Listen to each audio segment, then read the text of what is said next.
트랜서핑 해킹 더 매트릭스. 인간이 저지르는 가장 큰 실수는 그가 항상 수동적인 시청자의 역할만을 한다는 데 있다. 인간은 마치 최면에 걸린 것처럼 현실의 거울에서 눈을 떼지 못한다. 인간은 마치 생체 TV처럼 외부로부터 수신되는 방송을 수동적으로 시청하기만 한다. 이 책을 다 읽고 나면 그 이유를 이해하게 될 것이다. 자신의 세계를 만들기 위해서는 외부의 화면을 바라보는 것이 아니라 내부의 화면, 즉 자기 자신을 들여다봐야 한다. 외부의 방송을 수신하는 것이 아니라 자신의 방송을 외부로 송신해야 한다.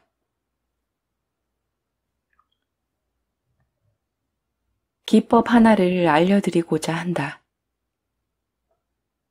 이것은 주의가 사로잡히거나 막혀버린 현재의 환경에서 큰 도움이 되는 기법이다.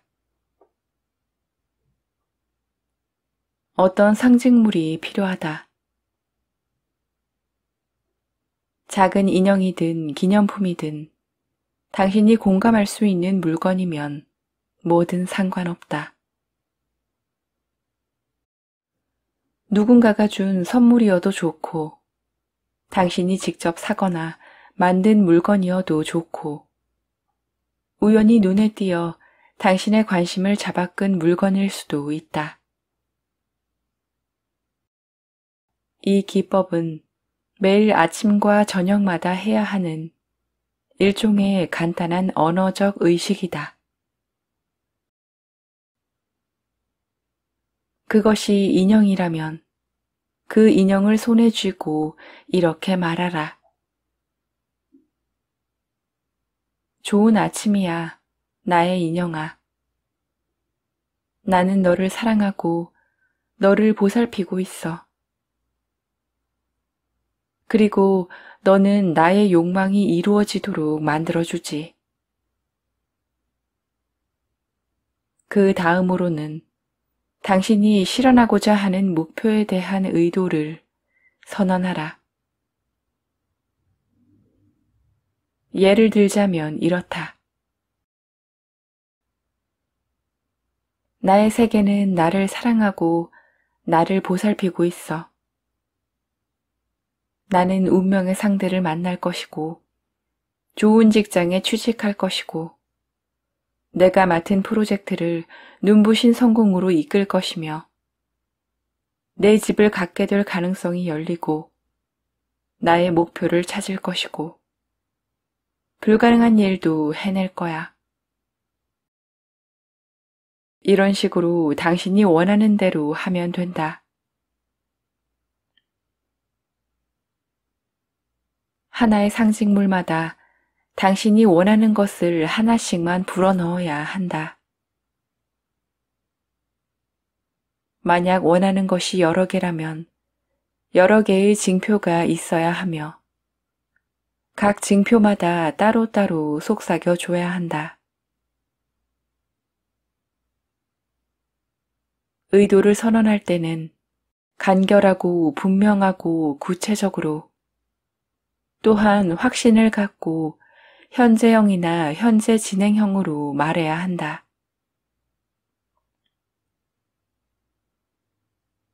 부탁이나 기도처럼 하지 말고 그 어떤 조건이나 설명도 하지 말고 정말 선언하듯이 해야 한다. 이 의식을 할 때는 바라지 말고 의도해야 한다. 행동하겠다는 의도를 갖고서 실제로 행동을 하는 것이다. 뭔가 가지겠다는 의도를 보이면 실제로 그것을 가지게 될 것이다.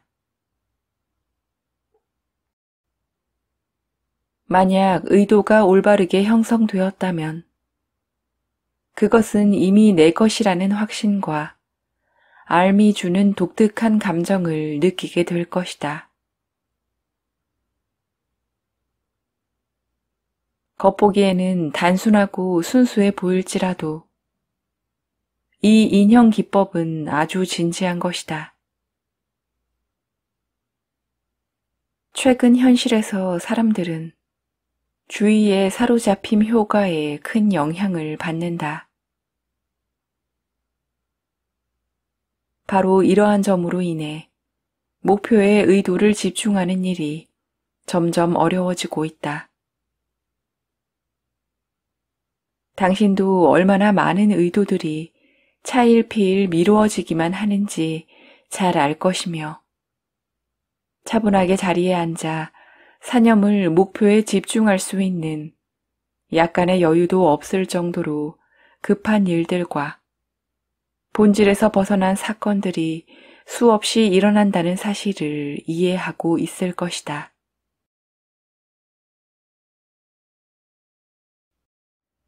당신이 반드시 매일의 일과에 포함해야 하는 이 의식은 결과물을 얻고자 한다면 꾸준히 용의주도하게 주의를 고정해 두어야 한다는 사실을 잊지 않게 해주는 올가미 역할을 해준다.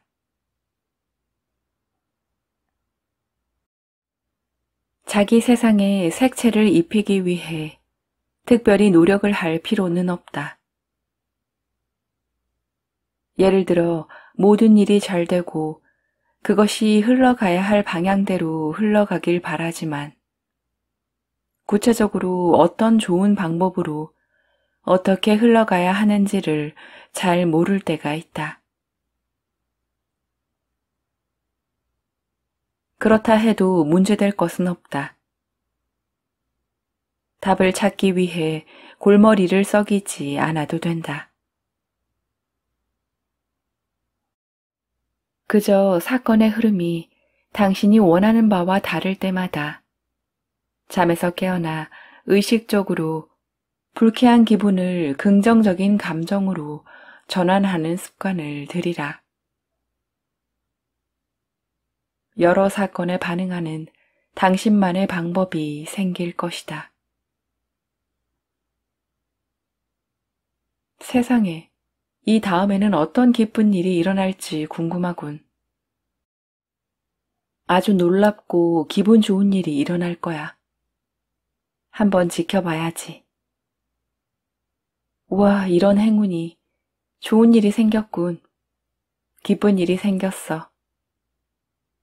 상황이 이렇게 훌륭하게 돌아가고 있다니. 얼마나 좋은 기회인가. 그래, 기회다. 나의 세계가 더 큰 불행으로부터 나를 지켜주었구나. 이렇게 기쁜 일이. 아주 훌륭하군. 얼마나 많은 선물과 축하를 받을까? 아주 사소한 일일지라도 불행한 일이 있을 때나 당신이 생각한 시나리오가 어떤 일로 인해 깨져버렸을 때마다 이처럼 상황에 어울리지 않는 말을 외쳐야 한다. 날씨가 안 좋더라도, 새치기를 당해도, 길이 막혀도, 그 어떤 문제나 나쁜 일이 생기더라도 기쁨을 느끼는 방법을 터득하라. 이와 같은 일종의 마조히즘은 당신의 세계의 하늘을 서서히 맑게 해줄 것이다. 온갖 불쾌한 상황이 당신에게 어떤 이득을 가져다 주는지 생각만 해보면 된다. 실제로도 당신에게 이득을 가져다 줄 테니 말이다. 직접 해보면 알게 될 것이다. 의도 조율이 습관이 되고 나의 일부가 되도록 처음 몇 번만 노력하면 된다. 그 이후에는 모든 일이 그것이 흘러가야 하는 방향대로 흘러갈 것이다. 바로 이것이 수신기에서 송신기가 되는 첫걸음이다. 힘을 끌어당기는 법칙에 대해 나의 사례를 소개해 보겠다. 내가 물리학부에서 들었던 교양 수업 중에는 소련 공산당 역사도 있었다. 지금이었다면 소련 공산당의 역사가 궁금할지 모르겠지만 당시에 그것은 내 관심 밖이었다. 하지만 매주 강의 시간마다 교수님의 질문에 답하는 발표를 해야 했다. 강의가 진행되는 동안의 분위기는 흡사 중세 시대의 사형식을 연상시킬 정도였다. 학생들에게 유일한 바람이 있다면 그것은 부디 그날은 질문을 받지 않게 해달라는 것이었다. 모두에게 그것은 아주 고통스러운 일이었다. 나는 이런 상황이 마음에 들지 않았다. 딜레마가 생겼다. 공부도 안 되고 하고 싶지도 않다. 그렇다고 낙제를 받을 수도 없고 받고 싶지도 않다. 필요성을 강요당하며 억압받는 상황에 놓인 건 역시 도저히 견디기 힘들었다. 군함에 동원된 노예가 된 기분이었다. 힘겨운 노동을 한다는 조건으로 목숨만은 살려주지만 노예라는 이유로 온전한 삶을 살 수도 없는 셈이었다. 참 우울한 책임이었다. 어떻게든 대책을 마련해야 했다. 그래서 나는 마치 이 역사 시간이 가장 좋아하는 과목인 듯한 마음가짐으로 공부하기로 했다. 어쩔 수 없다는 마음에서 나온 행동이 아니었다. 뭔가 다른 감정이었다. 오히려 나쁠수록 더 좋다는 원칙에 가까웠다. 강의실의 맨 앞자리에 앉아 교수에게 시선을 고정한 채 열심히 집중했다. 다른 모든 학생이 지목을 당할까 두려워 떨고 있는 와중에도 고개를 꼿꼿이 세우고 열의를 가진 채 손을 들고 자원해서 발표했다.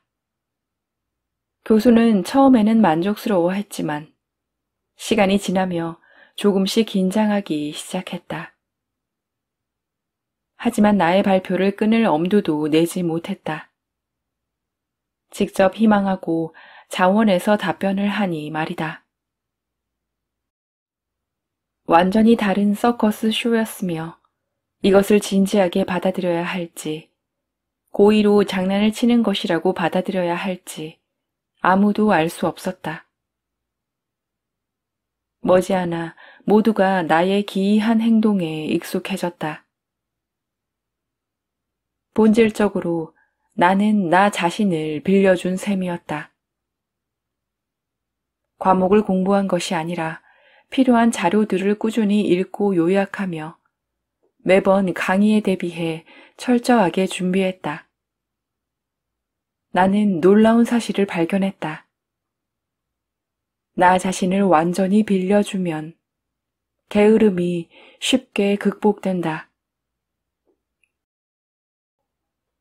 어떻게 이것이 가능한지는 알 수 없었지만 군함에서 하는 강제적인 노동이 모종의 방법으로 인해 흥미로운 창작물이 되었다는 사실만은 분명했다. 더 이상 강요받지 않고 직접 자유의지를 표현하게 된 것이다. 그렇게 된다면 노동은 부담이 되지 않고 자유는 당신의 손에 있게 된다. 멋진 일이다. 이 사례의 교훈은 타인이나 자신에 의해 당신이 필요성을 강요받거나 어떤 것을 책임지도록 압박을 받는 상황에 처했을 때, 이러한 외부의 압박을 마음속 깊은 곳의 의도로 바꿔보라는 것이다. 상상해보라. 당신은 노예들의 무리에 섞여 느릿느릿 우울하게 발걸음을 옮기고 있다. 아주 힘겨운 노동을 하는 곳으로 몰이꾼이 이 무리를 몰고 있다. 이제 당신은 꿈에서 깨어나 정신을 차리고 몰이꾼에게 들러붙어 말한다. 이리 내, 채찍 이리 내라고. 나를 잘못 몰고 있잖아. 라면서 말이다. 당신에게 강요하는 상황을 내가 할 거야 라며 자신의 자유의지를 표현하는 상황으로 전환하라. 아이들은 종종 이렇게 행동한다. 자신에게 힘이 있음을 느끼는 것이다. 당신이 열정적으로 현실의 모터를 돌리기 시작한다면 머지않아 힘도 당신에게 관심을 기울이고 당신과 함께 하려 들 것이다. 반드시 해야 하는 일이라면 의도와 의식을 가지고 영혼을 다해 최선을 다하는 것 외엔 다른 방법이 없다. 노력을 기울이면 영혼은 저절로 연결된다. 그리고 영혼이 연결되면 힘도 연결된다. 어떤 일을 하든 대충 할 때보다 자발적으로 하면 더 쉽다.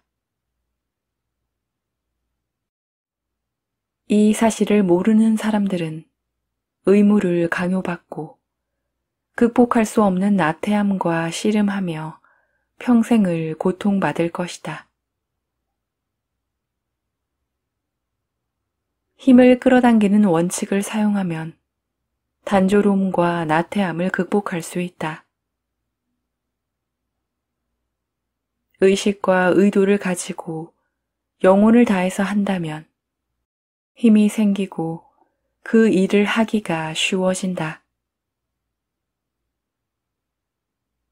그러면 그것은 그저 기계적인 행동이 아니라 힘이 들어간 마법 같은 훈련이 된다. 훈련이 습관이 되면 힘은 항상 당신의 손에 있게 된다. 힘을 가지게 되면 걸작을 만들 수 있다.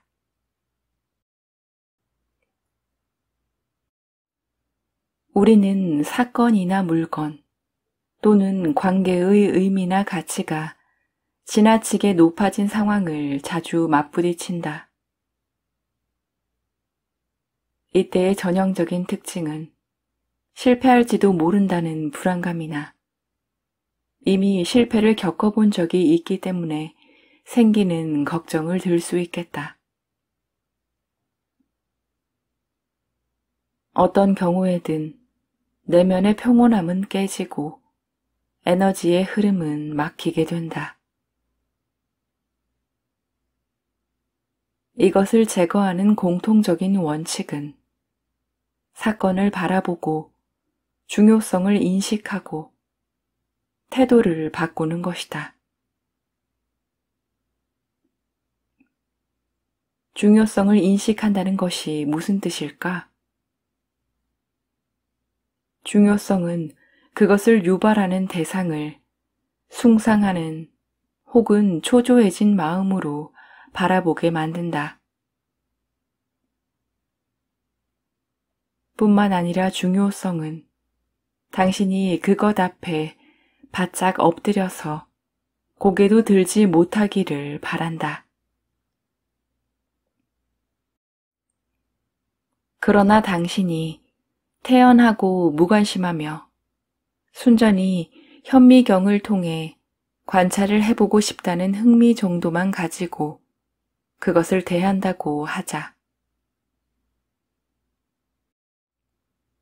그 중요한 일이 사실은 그다지 중요하지 않다는 것을 깨닫는 데는 이 정도로도 충분하다.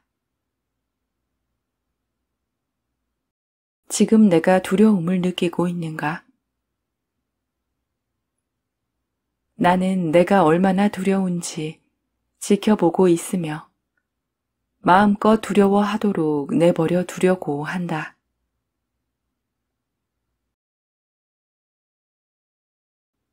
이것으로 인해 나는 내 두려움을 똑바로 직시하며 앞으로 걸어갈 수 있다. 나의 시나리오가 깨지고 있다는 사실이 실망스러운가? 신경질적으로 물을 첨벙거리며 전부 다 내 마음대로 되어야 해 라며 떼를 쓰고 싶은가? 나는 사건을 측면에서 바라보고 있으며 시나리오가 깨지도록 의식적으로 허용하고 있고 가능태의 흐름에 따라 변하는 모습들을 융통성 있게 따르고 있다. 어떤 일의 의미가 너무 커 보이는가? 하지만 나는 그 모든 의미가 외부에서 부여된 것이며 그저 그렇게 보이는 것뿐이라는 사실을 자각하고 있다. 특별히 의미 있는 일이라는 것은 없다. 하지만 중요성이 왕좌에서 직접 내려오지 않겠다고 버틴다면 중요성에게 그곳에서 내려와 달라고 부탁을 해야 한다. 감정과 기분을 통제하는 것은 불가능할 뿐더러 그렇게 할 필요도 없다. 공포, 슬픔, 혐오, 불쾌감 또는 반대로 기쁨, 사랑, 애착, 욕망 등 이 모든 것을 통제할 수 있는가? 겉으로는 그렇지 않은 채 할 뿐이지만 속으로는 그런 감정을 느끼고 있다. 이 감정들은 어디로도 사라지지 않는다. 그렇다면 어떻게 해야 할까? 마음과 합의를 해야 한다. 성공해도 좋지만 실패해도 좋다고 자신에게 말하라. 실제로 실패한다고 하더라도 잘된 일이다. 하지만 어째서 그게 잘된 일인가? 마음은 그 어떤 것도 믿으려고 하지 않기 때문에 즉시 근거와 결론을 찾으려고 들 것이다. 그에게 의도 조율의 원칙이 있으며 이것이 실제로 효과가 있다고 설명해 주라. 불행을 행운이라고 바꿔서 그것이 사실이라고 흉내내면 실제로도 그렇게 될 것이라고 말이다. 하지만 여전히 이해가 되지 않는다. 어떻게 이 원칙이 효과를 낼 수 있다는 말인가? 왜 잘된 일인가? 다음과 같이 설명하며 마음을 진정시켜라. 나에게 그 일이 필요가 없다는 뜻이며 더 좋은 뭔가가 나를 기다리고 있다. 실제로 그런 일이 자주 일어난다. 안 좋은 일, 끔찍한 일을 피하는 데 성공했다. 또 한 가지 교훈을 얻었으니 헛된 일이 아니다. 이번 일의 대가를 다음 성공에서 얻을 수 있을 것이다. 나의 문이 아니었다. 혹은 나의 인연이 아니었다. 그러니 나의 운명을 찾으면 된다. 나의 것은 나로부터 그 어디로도 도망칠 수 없다. 중요성을 없애는데 너무 집착하다 보면 모든 것에 무관심해지는 이상한 나라로 빨려 들어갈 수도 있다. 이 또한 좋은 일이 아니다. 중요성을 없앤다는 것은 무관심하거나 냉담한 것이 아니라 의식을 가지고 사건을 지켜보는 것을 의미한다. 해변의 바위에 부딪히는 파도를 한번 관찰해보라. 지배자의 의도는 바다와 같다. 파도가 해변으로 밀려와 부서지는 것은 피할 수 없는 이치다. 그럼에도 파도는 온 힘을 다해 해변으로 자신의 몸을 던진다. 그러면서도 동요하지 않는다. 당신의 의도도 이렇게 확고해야 한다. 나는 침착하게 나의 것을 가지러 간다. 동요하지도 갈망하지도 두려워하지도 않는다. 나는 파도다.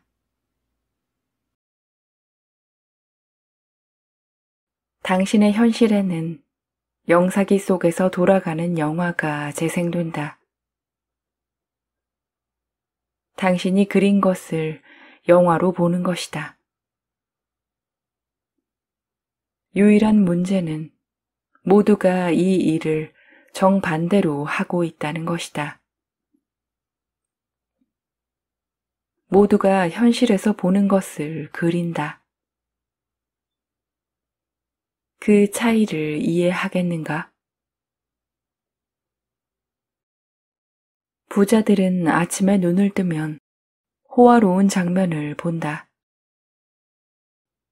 침대에서 아침 식사를 하고 아름다운 경치가 펼쳐지는 발코니로 나가 생각한다.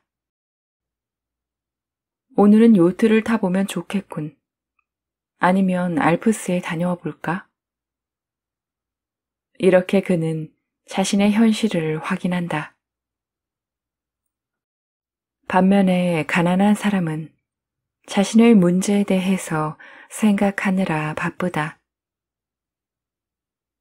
그를 둘러싼 모든 것이 싫지만 계속해서 그것들에 대해 생각한다. 그 외에 다른 점은 보이지 않기 때문이다. 그는 지갑을 들여다보고는 이달 말까지 버티기 위해 포기해야 하는 것들을 따져본다. 그 역시 자신의 현실을 확인한다. 자신의 영화를 돌린다. 두 사람 모두 눈앞에 펼쳐진 현실을 생각 속에 그려본다. 그리고 이것은 계속해서 그들의 현실이 되어 나타난다. 그러나 그들 자신이 이런 영화 필름을 머릿속에 끼워 넣은 것은 아니다. 그저 부자에게는 운이 따랐고 가난한 사람에게는 그렇지 못한 상황이 흘러갔을 뿐이다.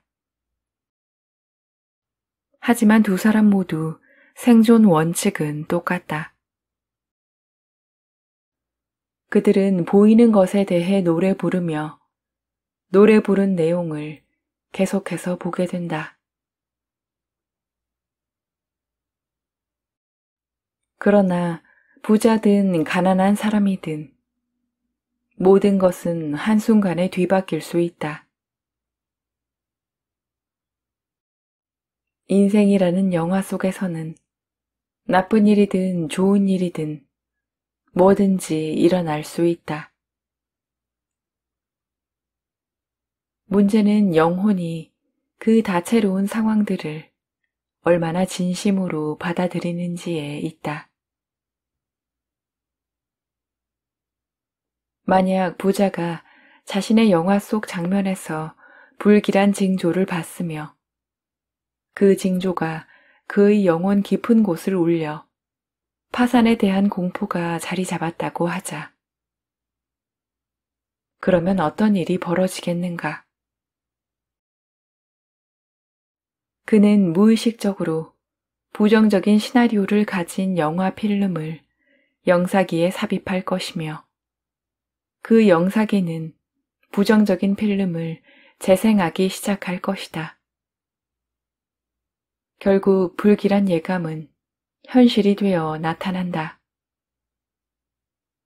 반대로 가난한 사람이 자신의 상황이 개선되고 있음을 눈치챈다면 이것은 그에게 영감을 주고 그에게는 밝은 미래가 펼쳐진다.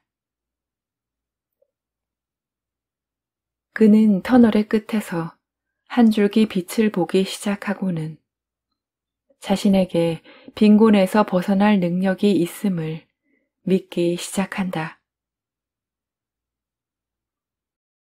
그러면 실제로 그의 현실은 빠르게 변한다. 영사기가 이미 긍정적인 시나리오를 재생하고 있으니 말이다. 여기서 어떤 결론을 내릴 수 있을까? 상황을 통제하는 것은 사람들이라는 것이다. 우울한 사건은 인간을 무릎 꿇게 만들 수 있으며 그의 머릿속에 부정적인 영화 필름을 끼워 넣을 수 있다. 성공의 경우도 마찬가지다. 성공과 실패는 그 사람의 의지와 무관하게 외부에서 흘러 들어오는 것이 아니다.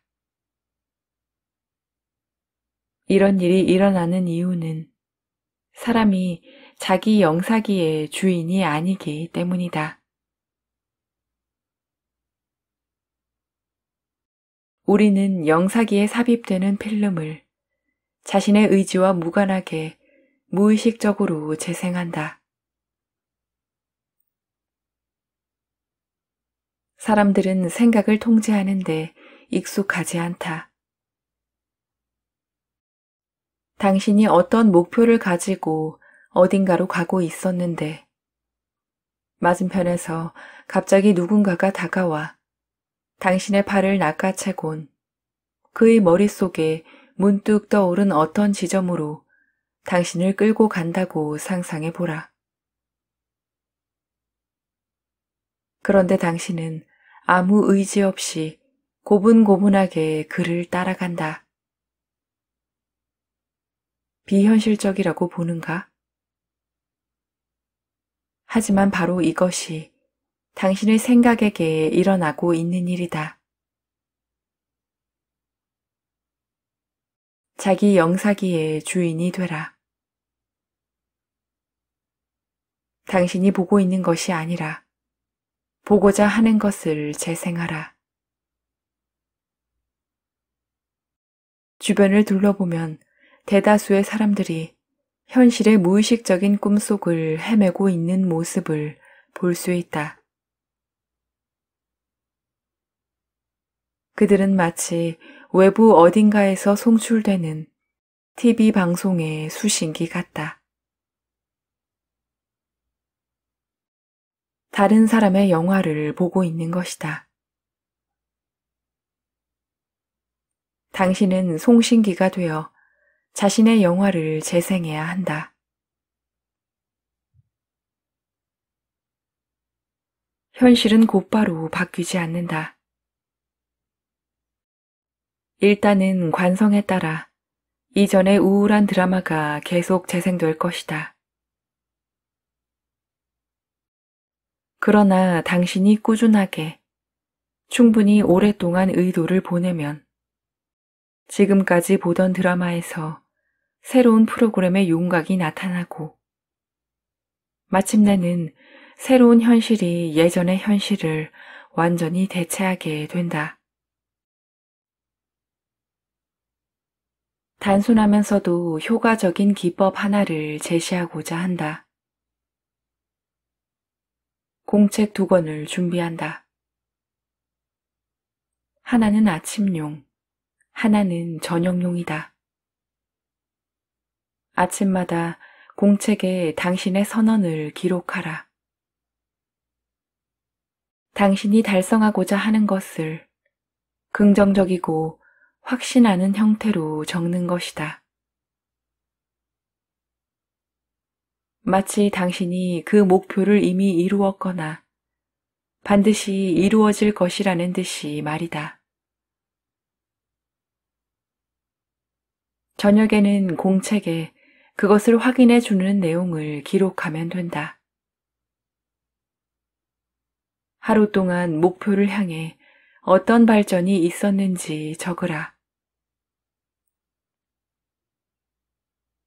이 방법을 통해 당신은 아침에는 선언을, 저녁에는 확인을 하게 된다.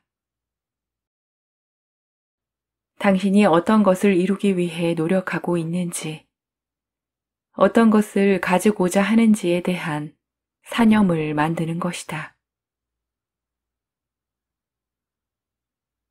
이것은 사건이 전개되는 시나리오가 아니라 최종적인 결과가 어떤지를 묘사하는 작업이다.